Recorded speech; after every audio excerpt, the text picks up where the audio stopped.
ఇలాంటి ప్రొడ్యూసర్స్ కొత్తగా వచ్చిన వాళ్ళు ఇంకా మంచి సినిమాలు తీసి ఇంకా బోల్డెన్ని సినిమాలు తీస్తే ఎన్నో కుటుంబాలు బతుకుతాయి. మన సినిమా కళకళలాడుతూ నిత్య కళ్యాణం పచ్చతోరణంగా ఉంటుందని ఒక ఓల్డ్ ఆర్టిస్ట్ లాగా మీ ముందు మనవి చేస్తున్నాను.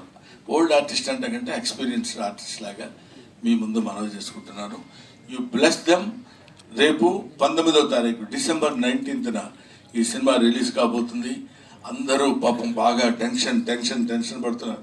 ఇప్పుడు ఈ టెన్షన్లో నేనేమొస్తానే 2 గంటల నుంచి 3 గంటల వరకు అంటే జస్ట్ డెఫినెట్గా నిద్రపోయే టైం అది. నాకు స్పెసిఫిక్గా నిద్రపోయే వాళ్ళ సంగతి నాకు తెలియదు. కానీ ఈ టైంలో మీరు ఇక్కడికి వచ్చేస్తే బాగుంటుందండి అని చెప్తే, సరే ఈ ఒక్కరోజు నిద్ర మానుకోవడానికి పెద్ద దేశం కొంపలు మునిగిపోవు, ఉక్రెయిన్ యుద్ధం ఆగిపోదు. కాబట్టి వెళ్ళొచ్చు. మంచి సినిమాలు కుర్రాళ్ళు చేసే అటెంప్ట్, ఇందులో ఈ కంటెంట్ ఉంది. ఇట్లాంటి మంచి సినిమాల గురించి 4 ముక్కలు మనం మాట్లాడినా, 4 ముక్కలు నలుగురు తెలుసుకున్నా ఇలాంటి మంచి సినిమాలు సక్సెస్ అవుతాయని నేను మనస్ఫూర్తిగా కోరుకుంటూ, ఇలాంటి సినిమాలు ముందు ఎన్నో సినిమాలు రావాలి, సక్సెస్ అవ్వాలి. ఇలాంటి ప్రొడ్యూసర్స్ 10 కాలాల పాటు ఉండాలి.